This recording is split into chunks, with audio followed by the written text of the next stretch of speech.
പപ്പായ മരങ്ങളല്ലേ അടിപൊളിയമ്മ. അതിന്റെ അകത്തൊക്കെ ഉണ്ടാവും വർഷങ്ങളല്ലേ ഏട്ടാ, വർഷങ്ങളായിട്ട്.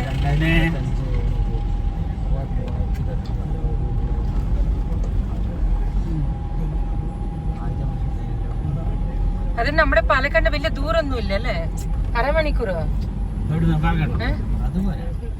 പക്ഷെ അവിടെ എത്തുന്നത് എനിക്ക് നെന്മര കഴിയുന്നത് അല്ല, ഇങ്ങോട്ടും എത്താൻ സമയം വേണം. പക്ഷെ ഇത് സ്റ്റാർട്ട് ചെയ്യുന്നത് അരമണിക്കൂർ മതി തോന്നുന്നു അല്ലേ?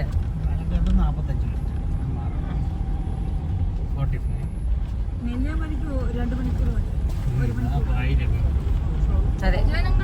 പിന്നെന്താ പിന്നെ